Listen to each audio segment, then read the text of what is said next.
Hello everyone, क्या हाल है सभी के। मैं अंकित, आपका अपना बड़ा भाई, एक बार फिर से आप सभी का स्वागत करता हूं अपने इस प्यारे से चैनल कॉन्सेप्ट स्टडी 10th में। मैं आशा करता हूं कि आप लोग स्वस्थ होंगे, मस्त होंगे, तंदुरुस्त होंगे, खुश होंगे, जीवन में आगे बढ़ रहे होंगे और मन लगा के पढ़ रहे होंगे।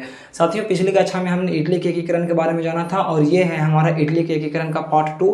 पिछली कक्षा में हमने मेजनी के बारे में आपको बताया था और इडली का एक छोटा सा मैप भी आपको बना कर दिया था।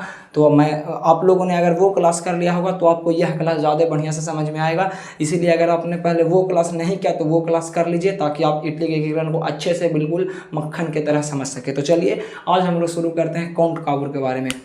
तो आपको पता होगा जी कि जब ऑस्ट्रेलिया ने इटली पर हमला किया तो सार्डिनिया पिडमोंट का शासक चार्ल्स एल्बर्ट था, जो चार्ल्स एल्बर्ट युद्ध में हार गया। उसके बाद वहाँ का नया राजा जो बना वो विक्टर इमैनुअल बना और विक्टर इमैनुअल ने काउंट काबूर को प्रधानमंत्री बनाया। याद रखिएगा, काउंट काबूर को प्रधानमंत्री किसने बनाया? विक्टर इमैनुअल ने। काउंट काबूर को प्रधानमंत्री किसने बनाया? विक्टर इमैनुअल ने। विक्टर इमैनुअल कौन था? सार्डिनिया पिडमोंट का नया राजा था। तो चलिए अब हम देखते हैं काउंट काबूर के बारे में। काउंट काबूर जो है एक प्रकार से बहुत ही बुद्धिमान व्यक्ति माना जाता है और वह एक सफल कूटनीतिज्ञ था। याद रखिएगा, काउंट काबूर जो था सफल कूटनीतिज्ञ एवं राष्ट्रवादी था। अर्थात उसके पास कूटनीतिज्ञ का मतलब होता है जो लड़ाई झगड़ा में भाग नहीं ले, बिल्कुल इस तरीका से बात विचार रखे कि अपना काम भी बन जाए और लड़ाई झगड़ा भी ना हो। तो सबसे पहला बात है कि काउंट काबूर सार्डिनिया पिडमोंट का प्रधानमंत्री था, साथ ही वह एक सफल कूटनीतिज्ञ एवं राष्ट्रवादी व्यक्ति था। उसे इटली का मस्तिष्क कहा जाता है। याद रखिएगा, इटली के एकीकरण का मस्तिष्क किसे कहा जाता है? तो सार्डिनिया पिडमोंट का। सार्डिनिया पिडमोंट जो था इटली के एकीकरण करने में सबसे बड़ी बाधा ऑस्ट्रेलिया को मानता था। आपसे 1 नंबर का क्वेश्चन ऑब्जेक्टिव में पूछा जाएगा कि इटली के एकीकरण करने में सबसे बड़ी बाधा कौन था जी? तो ऑस्ट्रेलिया था। और ऑस्ट्रेलिया को भगाने के लिए काउंट काबूर को पता था कि ऑस्ट्रेलिया को वो अकेले नहीं भगा सकता है, इसीलिए वो जो था ऑस्ट्रेलिया को भगाने के लिए फ्रांस का मदद लिया था। याद रखिएगा जी कि ऑस्ट्रेलिया को भगाने के लिए काउंट काबूर ने किसका मदद लिया? फ्रांस का। अब फ्रांस का मदद लिया तो उस समय में फ्रांस की मदद लेने के लिए ये वो गुप्त संधि किया। कुछ किया जी? गुप्त समझौता किया। गुप्त ये देखिए, जैसा कि आपको पता था कि फ्रांस के मदद के बिना ऑस्ट्रेलिया को हराना असंभव था। फ्रांस के मदद के बिना ऑस्ट्रेलिया को हराना असंभव था। ये बात किसको पता था? तो काउंट काबूर को। इसीलिए काउंट काबूर एगो कूटनीति वाला दिमाग लगाया अपना। का हुआ ना कि फ्रांस एवं रूस के बीच एगो युद्ध हुआ था जिसको हम लोग क्रीमिया का युद्ध कहते हैं। क्रीमिया का युद्ध किसके किसके बीच हुआ था? तो फ्रांस और रूस के बीच 1853 और 54 ईस्वी में जब क्रीमिया का युद्ध हुआ। तो जैसे में देखिए, फ्रांस युद्ध में लड़ गया ना, तब फ्रांस जो है सार्डिनिया पिडमोंट के शासक चार्ल्स एल्बर्ट से किसी भी प्रकार का कोई मदद नहीं मांगा था। लेकिन देखिए, बिना फ्रांस की मदद मांगे ही काबूर ने अपनी सेना भेजकर फ्रांस की मदद की। देखिए, जैसे में फ्रांस वाला सार्डिनिया पिडमोंट को नहीं कहा कि तुम हमको अपना सेना भेजो, हमको लड़ाई की जरूरत है, हमको मतलब सेना की जरूरत है। बिना मांगे ही सार्डिनिया पिडमोंट अपना सेना भेज दिया फ्रांस ही। अब बोला कि चलिए लड़ाई लड़ते हैं। अब फ्रांस का जैसे ही मदद मिला ना, तो रूस हार गया, फ्रांस जो है युद्ध में जीत गया। फ्रांस युद्ध में जीता तब फ्रांस का विश्वास बढ़ गया सार्डिनिया पिडमोंट के प्रति। अब देखिए, पहले के समय में युद्ध होता था तो उसके बाद एक शांति सम्मेलन होता था। तो क्रीमिया के युद्ध में जो शांति सम्मेलन हुआ वो पेरिस में हुआ। पेरिस में शांति सम्मेलन हुआ जहां पर सार्डिनिया पिडमोंट को बुलाया गया, अर्थात सार्डिनिया पिडमोंट के शासक काउंट काबूर को बुलाया गया और काउंट काबूर के महानता बढ़ गया। अब जैसे में फ्रांस के साथ विश्वास जीता है, एक बार फ्रांस की मदद किया है क्या? Sardinia Piedmont. तो अब जो है सार्डिनिया पिडमोंट का मदद करेगा फ्रांस, यानी दोनों के बीच अब संधि होगा। गुप्त संधि कहा जाता है, चुपके चुपके संधि हुआ। तो यहाँ पे हम लोग संधि देखेंगे। आप लोग को पढ़ाए होंगे जी कि फ्रांस में सन 1848 ईस्वी की क्रांति के बाद फ्रांस का नया राजा जो था वो लुई नेपोलियन बना था और लुई नेपोलियन का ही नया नाम था जो नेपोलियन III था। तो नेपोलियन III था और सार्डिनिया पिडमोंट का प्रधानमंत्री जो था वो काउंट काबूर था। तो नेपोलियन III या काउंट काबूर के बीच हम डील बनाए हैं, यानी दोनों के बीच दोस्ती का समझौता हुआ। समझौता में यह कहा ना कि फ्रांस वाला अपना सेना दे देगा सार्डिनिया पिडमोंट को, फ्रांस वाला सेना दे देगा सार्डिनिया पिडमोंट को, बदले में नीस और सेवाई दूगो क्षेत्र है, बदले में नीस और सेवाई इटली का दूगो क्षेत्र था, ये दोनों क्षेत्र दे दिया जाएगा फ्रांस को। अर्थात तो जैसे मान चलिए कि इस साइड जो है फ्रांस है, तो हम फ्रांस के राजा हैं तो हम बोलेंगे ना कि अच्छा ठीक है सार्डिनिया पिडमोंट, हम तुमको अपना सेना दे देंगे, लड़ाई झगड़ा तुमको यहाँ कभी होगा ना तो हम तुमको अपना सेना दे देंगे। और इधर जो है सार्डिनिया पिडमोंट है, सार्डिनिया पिडमोंट बोलेंगे तो मालिक अगर आप अपना सेना हमको दे दीजिएगा ना तो हम बदले में आपको जो है नीस और सेवाई अपना दूगो क्षेत्र है ना हम आपको दे देंगे। दोनों का सौदा मंजूर हो गया, दोनों के बीच सेना का अदला बदली हो गया। अब देखिए, जब सार्डिनिया पिडमॉन्ट को फ्रांस का सेना मिल गया तो सार्डिनिया पिडमॉन्ट को पता है कि अभी हो गया शक्तिशाली। ये तुर्ताम 1859-60 ईस्वी में ऑस्ट्रिया से लड़ाई लड़ लिया। जैसे ही फ्रांस का सेना का समर्थन मिला, ये तुर्ताम भर में युद्ध लड़ना शुरू कर दिया और ऑस्ट्रिया के खिलाफ युद्ध हुआ। एसपी मतलब समझिएगा सार्डिनिया पिडमॉन्ट। सार्डिनिया पिडमॉन्ट और ऑस्ट्रिया के बीच युद्ध 1859-60 ईस्वी में हुआ और फ्रांस का सेना जो है सार्डिनिया पिडमॉन्ट का साथ दिया और ऑस्ट्रिया पर हमला किया। अब ये देखिए, ऑस्ट्रिया अकेले पड़ गया तो ऑस्ट्रिया हार गया। याद रखिएगा कि जब पहला बार युद्ध हुआ ऑस्ट्रिया के बीच में और इटली के बीच में, जब पहला बार युद्ध हुआ तो ऑस्ट्रिया जीता था, लेकिन जब दूसरा बार युद्ध हुआ तब काउंट काबूर जीत गया था। काउंट काबूर जीता किसकी सहायता से? फ्रांस की सहायता से। अब उत्तर इटली के क्षेत्र लोम्बार्डी, आप लोग को हम पढ़ाए होंगे, पिछला क्लास में बताए होंगे कि उत्तर इटली में जो था सार्डिनिया पिडमॉन्ट और लोम्बार्डी और वेनेशिया जैसा क्षेत्र आता था। तो उत्तर इटली का जो लोम्बार्डी क्षेत्र था उस पर अब अधिकार हो गया। ऑस्ट्रिया का अधिकार था, लेकिन अब वहाँ पे अधिकार किसका हो गया? तो अब अधिकार हो गया सार्डिनिया पिडमॉन्ट के शासक काउंट काबूर अर्थात चार्ल्स काउंट काबूर का हो गया। चलिए अब हम आगे बढ़ते हैं। पहला संधि तो हुआ जी, जिसमें पहला संधि जो था उसमें कहा गया कि फ्रांस हमको सेना देगा और बदले में हम उसको नीस और सेवाई क्षेत्र देंगे। लेकिन दूसरा संधि भी हो गया था। याद रखिएगा कि फ्रांस के साथ केवल गुप्त संधि किया इटली के शासक विक्टर इमैनुअल ने। याद रखिएगा, पहला संधि तो हुआ जिसमें कहा गया कि फ्रांस बदले में सेना देगा और काउंट काबूर बदले में नीस और सेवाई का क्षेत्र देगा। और दूसरा बार जब गुप्त संधि हुआ उसमें कहा गया,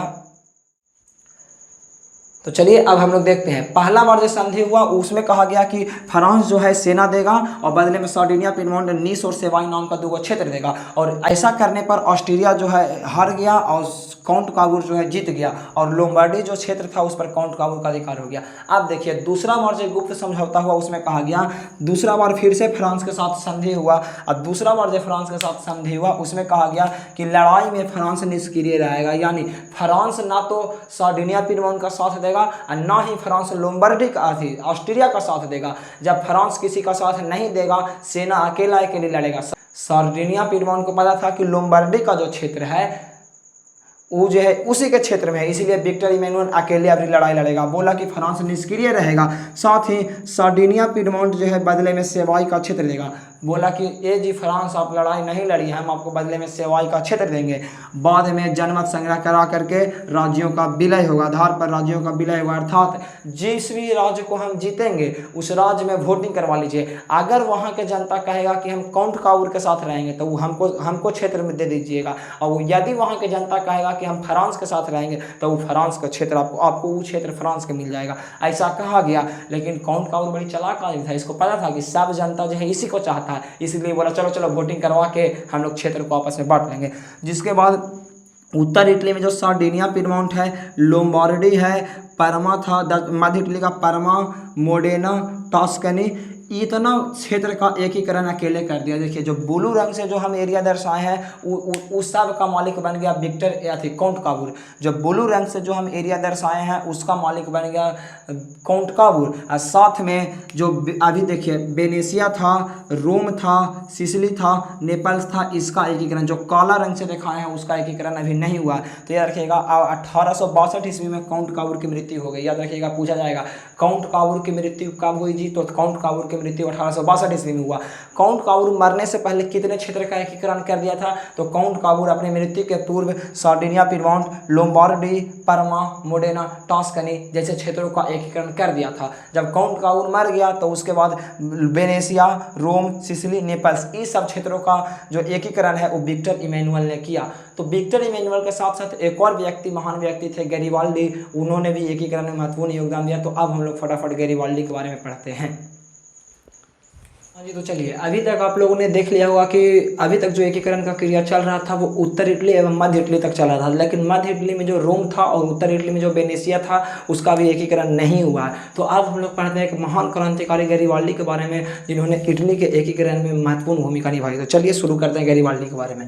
देखिए, गैरिबाल्डी जो थे वो बेसिकली पेशे से नाविक थे जी। पूछा जाएगा एग्जाम में गैरिबाल्डी पेशे से क्या था? तो गैरिबाल्डी पेशे से नाविक थे। नाविक जो नाव चलाने का काम करते हैं और साथ में मेजनी के विचारों का समर्थन था। पूछा जाएगा मेजनी के विचारों से कौन प्रभावित था? गैरिबाल्डी। नाविक कौन था? गैरिबाल्डी। लेकिन बाद में ही जो है काउंट काबूर के प्रभाव में आ गए। उसके बाद दक्षिण इटली के एकीकरण करना चाहता था। मेजनी जो, जैसे में देखिए आप लोग देखे होंगे मेजनी के बारे में, काउंट काबूर के बारे में, विक्टर इमैनुअल, ये सब जो शासक था वो उत्तर इटली और मध्य इटली का एकीकरण करना चाहता था। लेकिन गैरिबाल्डी जो थे वो दक्षिण इटली का एकीकरण करना चाहते थे। और मैप में मैंने आप सभी को पढ़ कर समझाया था कि दक्षिण इटली में 2 क्षेत्र आएगा, एक सिसिली आएगा, नेपल्स आएगा। तो दक्षिण इटली का एकीकरण करना चाहते थे। और इसके लिए देखिए दक्षिण इटली में किसका शासक था, तो बुर्बो राजवंश का राजा था फार्डिनेट, जो कि अत्याचारी राजा था, याद रखिएगा। गैरिबाल्डी दक्षिण इटली का एकीकरण करना चाहता था, जहां पर बुर्बो राजवंश के शासक फार्डिनेट का शासन था। फार्डिनेट जो था अत्याचारी राजा था। तो दक्षिण इटली का जो जनता था वो राजा से तंग आ गया था। तो वो लोग सोचा ना कि चलो हम गैरिबाल्डी के साथ देंगे और हम आज़ाद होकर रहेंगे। तो क्या किया, गैरिबाल्डी जो था अपना सशस्त्र सेना बनाया। सशस्त्र सेना में उसने सेवक और अपने कर्मचारी को रखा और दक्षिण इटली पर आक्रमण कर दिया। दक्षिण इटली में कहाँ आक्रमण करेगा, तो सिसिली और नेपल्स पर आक्रमण करेगा। कौन सा सेना को साथ लेकर, तो सशस्त्र सेना को साथ लेकर। जिसके बाद सिसिली नेपल्स को जीतकर वहां गणतंत्र की स्थापना की। याद रखिएगा दक्षिण इटली के 2 प्रदेश था, सिसिली और नेपल्स, जहां पर बुर्बो राजवंश के शासक फार्डिनेट का शासन था। उसको अंत करके वहां गणराज्य की स्थापना किसने की, तो गैरिबाल्डी ने। गणतंत्र की स्थापना किसने की, गैरिबाल्डी ने। उसके बाद गैरिबाल्डी और काबूर जो था वो दोनों का विचार मिलता नहीं था। अब देखिए इसमें पूछा जाएगा काबूर कौन था, तो प्रधानमंत्री, जो कि उत्तर और मध्य इटली का एकीकरण करना चाहता था, और गैरिबाल्डी दक्षिण इटली का। लेकिन दोनों का विचार मैच नहीं कर रहा था, लेकिन लक्ष्य दोनों का एक था, एकीकरण करना, मतलब इटली को एकीकरण करना। लेकिन विचार काहे नहीं मिलता था। काबूर जो था वो राजा था। काबूर जो था वो विक्टर इमैनुअल बनाया था उसको प्रधानमंत्री, तो वो राजा का समर्थक था। अर्थात काबूर चाहता था कि संपूर्ण इटली में संवैधानिक राजतंत्र हो, यानी राजा हो जो संविधान के अनुसार काम करे। लेकिन गैरिबाल्डी जो थे वो मेजनी से प्रभावित थे। गैरिबाल्डी मेजनी से प्रभावित थे और वो चाहते थे कि संपूर्ण इटली में गणतंत्र की स्थापना हो, अर्थात संपूर्ण इटली गणतंत्र हो, वहां का जनता वोट दे और वहां का जनता अपना प्रतिनिधि को चयन करे। साथ ही गैरिबाल्डी का जन्म स्थान जो है नीस था। गैरिबाल्डी का जन्म स्थान नीस था और वही नीस का क्षेत्र है जिसे काउंट काबूर ने गुप्त संधि के तहत फ्रांस को दे दिया था। अर्थात आप सोचिए, अगर आपका जन्म जम्मू कश्मीर में हुआ है और नरेंद्र मोदी जी जम्मू कश्मीर को चीन को दे देंगे, तो आपको नहीं लगेगा कि हम भारत में पैदा हुए थे, लेकिन नरेंद्र मोदी जो है हमारा क्षेत्र को दे दिया चीन को, तो आप जो है नरेंद्र मोदी के विचार से प्रभावित सहमत नहीं होंगे। सेम वही कारण था, गैरिबाल्डी जो था काउंट काबूर के विचारों से प्रभावित नहीं थे। काहे नहीं थे, तो पहला कारण था कि गैरिबाल्डी चाहते थे कि लोकतंत्र की स्थापना हो और काउंट काबूर चाहते थे कि संवैधानिक राजतंत्र की स्थापना हो। साथ ही गैरिबाल्डी का जो जन्म स्थान नीस था उसे काउंट काबूर ने फ्रांस को सौंप दिया था। उसके बाद रोम पर आक्रमण करने के लिए गैरिबाल्डी, देखिए गैरिबाल्डी जो है सबसे पहले नीचे का क्षेत्र, गैरिबाल्डी नीचे का जो क्षेत्र था, देखिए इधर आप लोग इधर मैप में देख सकते हैं कि दक्षिण इटली का जो क्षेत्र है वहाँ सिसिली और नेपाल से जहाँ गैरिबाल्डी जीत लिया है। उसके बाद जो है जो ऊपर का जो क्षेत्र है रोम, वहाँ पर आक्रमण करने के लिए गैरिबाल्डी ने 1862 ईस्वी में योजना बनाया ताकि वहाँ भी गणतंत्र की स्थापना कर सके। गैरिबाल्डी सोचे ना कि हम दक्षिण इटली को तो जीत लिए हैं, उत्तर इटली जो मध्य इटली है वहाँ पर जो रोम है उस पर हम आक्रमण करेंगे और उसको भी हम जीत के वहाँ पर गणतंत्र की स्थापना कर देंगे। लेकिन उसका विरोध काउंट काबूर ने किया और काउंट काबूर ने अपनी सेना बुला ली। किसके विरोध में? गैरिबाल्डी के विरोध में।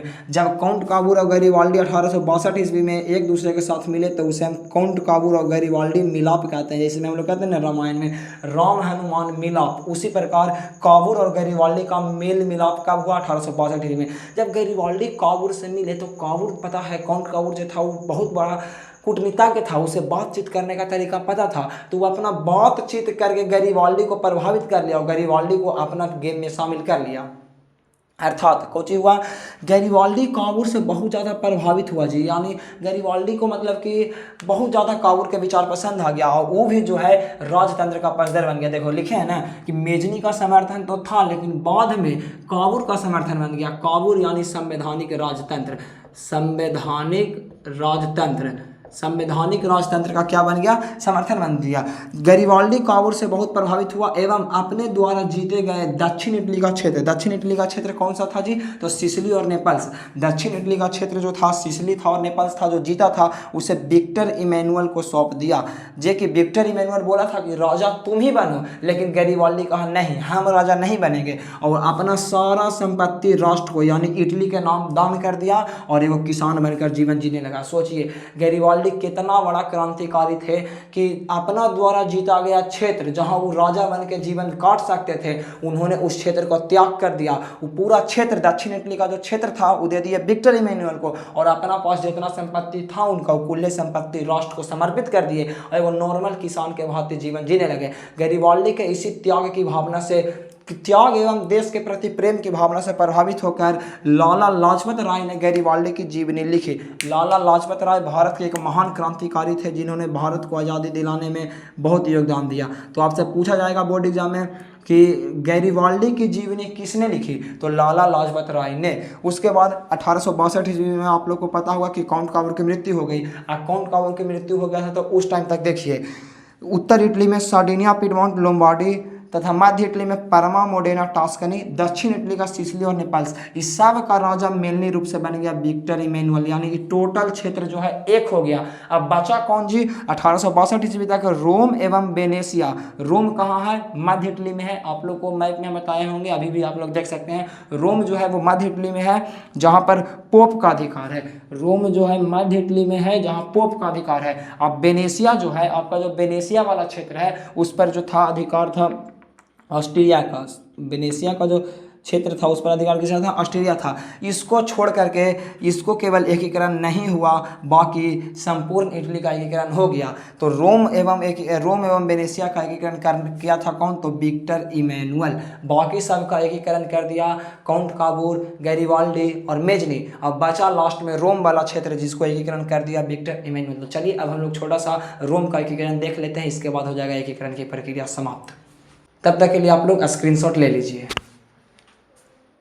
तो चलिए अब तक आप लोगों ने देखा कि उत्तर इटली, मध्य इटली एवं दक्षिण इटली सब का एकीकरण हो गया था। बस दो को क्षेत्र बच गया था। एक था वेनेशिया जिस पर ऑस्ट्रिया का अधिकार था, दूसरा था रोम जिस पर पोप का अधिकार था। तो चलिए अब हम इन दोनों का एकीकरण देखते हैं ताकि इटली का संपूर्ण एकीकरण समाप्त हो जाए। चलिए दोनों का एकीकरण शुरू करते हैं। सबसे पहले हम लोग बात करेंगे वेनेशिया का एकीकरण का। वेनेशिया जो था वो था उत्तर इटली में, जो सबसे ऊपर वाला इटली था उत्तर इटली में स्थित क्षेत्र था जो सार्डिनिया, पिडमॉन्ट एवं लोम्बार्डी के बगल का इलाका था। वेनेशिया पर जो था ऑस्ट्रिया का अधिकार था और प्रासा और ऑस्ट्रिया के बीच में वो युद्ध हुआ था जी, याद रखिएगा। प्रासा और ऑस्ट्रिया के बीच में युद्ध हुआ था 1866 ईस्वी में। तो प्रासा जो था वो जर्मनी का क्षेत्र था, याद रखिए। प्रासा कहेंगे तो समझिएगा जर्मनी का क्षेत्र। जर्मनी का सबसे बड़ा राज्य था प्रासा। तो यहाँ पर प्रासा और ऑस्ट्रिया के बीच लड़ाई हो गया। किस लिए लड़ाई हुआ, तो प्रासा वाला भी चाहता था कि ऑस्ट्रिया से हम आज़ाद हो जाए, वहाँ पर भी आज़ादी का लड़ाई चल रहा है। तो यहाँ पर देखेंगे प्रासा और ऑस्ट्रिया के बीच लड़ाई हुआ ना, तब विक्टर इमैनुअल जो था इटली का, वो प्रासा का साथ दिया और प्रासा जो था युद्ध में जीत गया। जब प्रासा युद्ध में जीतेगा ना तो बोला ना कि अरे भाई तुम हमको युद्ध में साथ दिया है, बोलो तुमको क्या चाहिए। तब फिर वही बदले में प्रासा जो है खुशी खुशी वेनेशिया दे दिया इटली को। किसको दे दिया, विक्टर इमैनुअल को दे दिया, अर्थात इटली को दे दिया। अर्थात यहाँ पर तो हम लोगों ने देख लिया कि वेनेशिया पर जिसका पर ऑस्ट्रिया का अधिकार था, ऑस्ट्रिया का अधिकार खत्म हो गया और अब वेनेशिया पर अधिकार हो गया विक्टर इमैनुअल का। अब केवल एक ही राष्ट्र बचा है जो इटली का राजधानी है, जिसको हम लोग रोम कहते हैं। रोम पर जो है पोप का अधिकार है और पोप को जो है फ्रांस का संरक्षण प्राप्त था। कब से प्राप्त है, तो जब इटली के जनता ने देखा कि पोप वाला गद्दारी किया है, वो भाग गया था फ्रांस के पास। तो फ्रांस जब जीता था मेजनी से रोम का क्षेत्र, तो पोप को संरक्षण दिया था। तो लेकिन जो था 1871 ईस्वी में फ्रांस एवं प्रासा के बीच फिर से एक लड़ाई हुआ। फ्रांस से लड़ाई देखिए इधर जर्मनी जो था, आगे हम लोग अगला क्लास में पढ़ेंगे जर्मनी का एकीकरण। तो जर्मनी जो था उस पर ऑस्ट्रिया का अधिकार था, जर्मनी पर ऑस्ट्रिया का भी अधिकार था, साथ ही जर्मनी पर जो था ना वो फ्रांस का भी अधिकार था। तो ऑस्ट्रिया से आज़ादी लेने के लिए 1866 ईस्वी में लड़ाई किया और इसी दौरान जो था इटली में वेनेशिया का एकीकरण हुआ। अब फ्रांस से लड़ाई लड़के फ्रांस से आज़ादी लेने के लिए इसने 1870 ईस्वी में लड़ाई किया। जिस वक्त जो था फ्रांस और प्रासा के बीच लड़ाई हुआ, फ्रांस ने रोम से अपनी सेना बुला लिया। अब देखिए इधर फ्रांस और प्रासा के बीच लड़ाई हुआ, तब फ्रांस सोचा कि हमारा जो सेना का कुछ हिस्सा है वो रोम पर गया है, जो रोम में पोप है उसको संरक्षण दे रहा है। तो तुरंत अपना सेना वापस बुला लिया, बोला कि चलो मेरा सेना कुल वापस फ्रांस आ जाओ।